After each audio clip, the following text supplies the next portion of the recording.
I love your earrings. What are they? Oh, thank you. They're from Zara, so I just am in like black, so it's like I need a little bit of something to Ah, brighten up my outfit. I like. Thank you. Have you had a good day? Yeah, it's been lovely. So my husband's at work, but like when he gets back tonight, we'll start to celebrate our anniversary, which will Yeah, be it's your lovely. anniversary.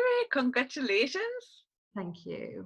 So how have you found COVID-19 2020 has affected business really? A really obviously devastating impact, I think, for all of the couples that I work with Yeah. in some way or another.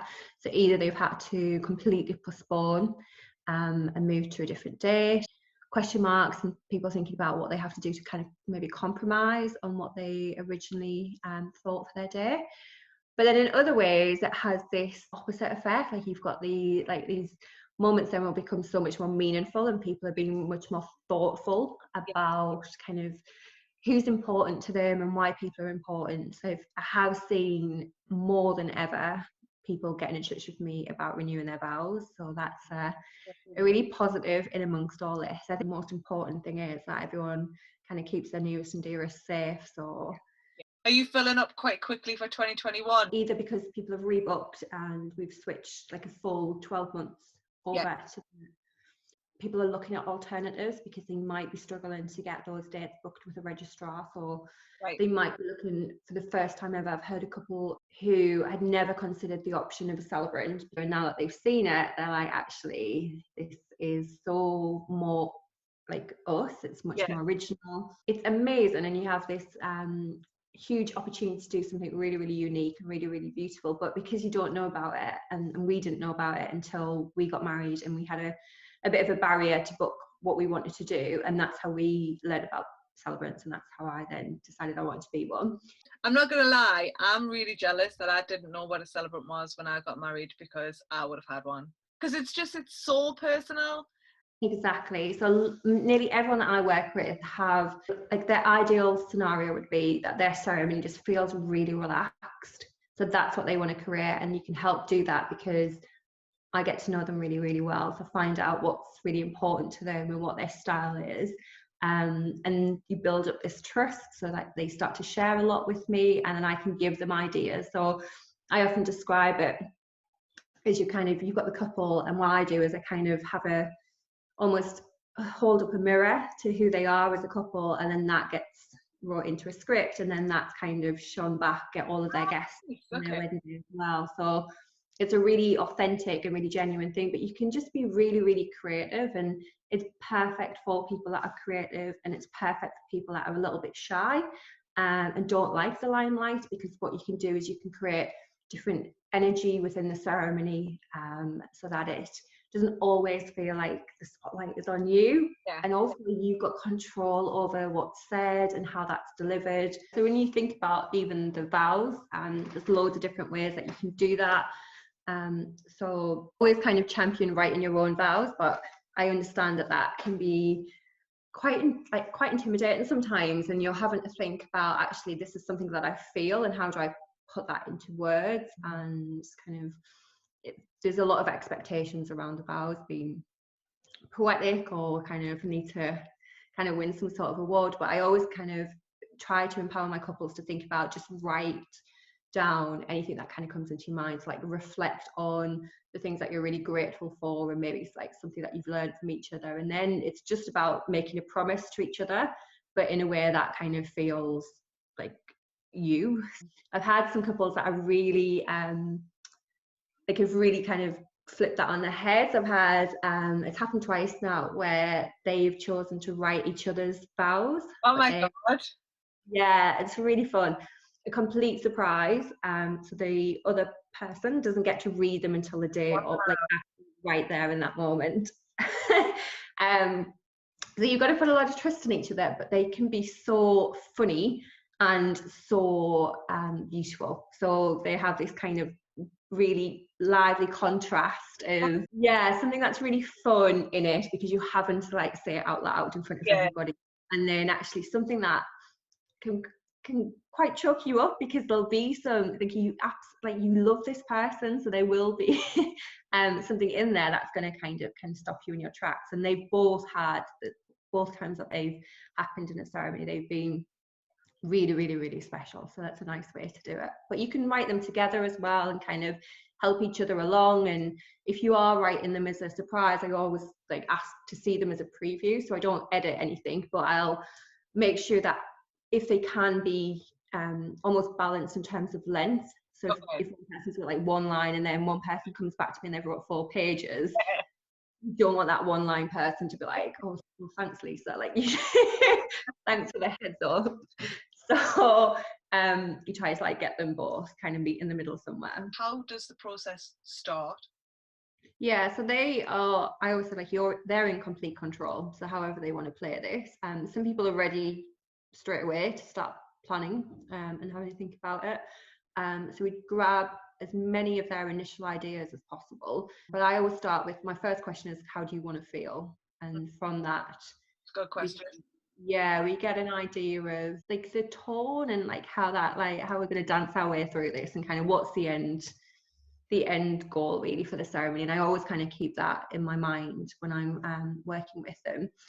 And then I'll ask a few questions about what they like. So even on their booking form, I got this actually as an idea from one of my couples who had recommended it because her photographer had done it. So they just asked like 3 questions about like, what's your favorite movies, what's your favorite songs, what's your favorite books, and you just get a little glimpse into it. It doesn't tell you everything, but it gives you a little glimpse into what they like. And if I don't know who anyone is that they talk about, especially with the music, I like to listen to songs that they like when I'm writing their ceremony as well. So try to like in a non threatening like stalker way, like try to find out as much as possible about them in a very caring way. So we have a couple of meetings where we talk about, right, okay, so who's important to you, what's important to have in the ceremony, and look at it in components. So it could be a mixture of, right, we love these parts of a traditional ceremony, so we love vows and we love the idea of exchanging rings, and we want the start of the ceremony to feel like a ceremony that you might see, so it has that kind of traditional parts of it woven through, but we are like this, or these people are really important to us, so how can they play a really special role? And then I come up with a few ideas, and they'll bring some ideas themselves, and then we kind of pepper the rest of the ceremony with that, and then it just starts to kind of come to life. So I always say to the couples, like, I'm a resource, so use me as much as possible. So if you want, if you're really bookish and you want some readings, let me know and I'll come back with selections on readings.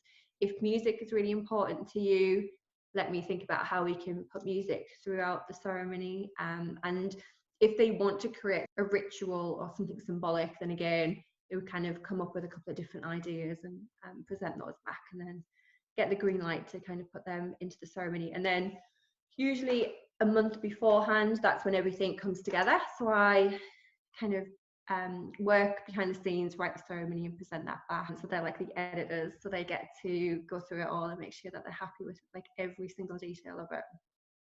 And you point them in the right direction, or? Yeah, we do. So we kind of I've got a bit of a, like, he's like 4 or 5 different steps to get you started. I've got some, what I'll tend to do is find out what style they want to deliver their vows in. So sometimes it can be really lighthearted and they want a lot of humour in there.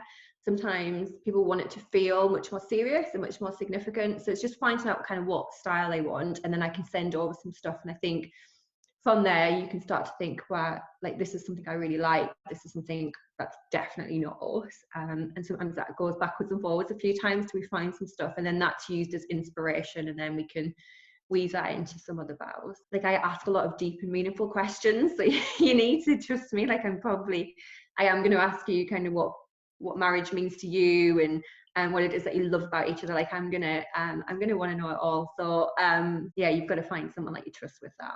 It seems to be like it's like a journey, and it's really special that clearly as a celebrant you facilitate that journey, in that opportunity for them to reflect and see what it is. Why are we getting married again? you know? Yeah, so that there's a purpose to creating the ceremony. So you're having to think about like, why do we want to get married? Some people like have laughed at those questions because they're like, actually, that took us a while to get to the answers of that. And then we're like, are we doing the right thing? And then in about half an hour's time, they're like, okay, no. When we got to the questions about what it is that we love about each other, we were back on the same page. But yeah, it's really important because I think when you plan something as big and important as a wedding, it's easy to get pulled in lots of different directions, and it's like a roller coaster, isn't it? Like you'll have these highs planning it, and you're so excited, and everything comes together, and then something can happen, or one of your relatives is complaining about something, and you kind of brought back down. But the ceremony, thinking about that part of it, can keep you really balanced. So it keeps you really connected to each other, amongst the kind of chaos of everything else. And like you said, it's a reflective time, and it does make you appreciate each other. And do you find that with so many elements available for the ceremony, are they typically longer than like a registrar-led ceremony? Yeah, they will be. So, and this is probably one of the first questions that a couple will ask me is like, how long will the ceremony take? And I've had a ceremony that lasted an hour, and that had a lot of content in it. So it was almost two different parts. So there was a ceremony, and then we all sat and watched. It was a renewal of vows. We watched a montage of videos of the family, all grew so beautiful. So how they first met, and then the children that they'd had, and the grandchildren. It was really, really beautiful. And we sat so lovely around the ceremony. So, and that one lasted an hour because of the two different parts. But usually it's like somewhere in between, so between kind of 30 to 40 minutes. Right. So it can feel a little bit longer for guests because they come and assemble and get themselves their kind of VIP seats so they can see everything. and if you've got like a traditional entrance where someone is going to make an arrival, then for them it might feel like a little bit shorter because they will be waiting behind the wings and then they kind of come in. But lots of couples now, that part of the ceremony, you can be very creative on that. So some couples come in together. We've done some where each person has their own entrance, or we send in different groups of people and they all come in with their own entrance. Lots of different ways to personalize that bit as well. What's the, if any, limitations? I mean, the only thing that we can't do is we can't hoodwink anyone. So we can't give the impression that I have the authority to legally marry anyone. So we can't use those words that a registrar would use in terms of the declaration of marriage. So that's a small promise that you'll make to each other, and that kind of legally marries you. So I can't do that in a ceremony. And I had that conversation with my couples kind of very early on, but that doesn't stop us from using the words of marry and wedding and husband and wife. And for a lot of couples, and certainly for us, the day that we had our celebrant ceremony is the day that we mark as our anniversary and our wedding day. And actually, technically, we were married a week ago, but today is the day that we're going to celebrate our wedding. Okay.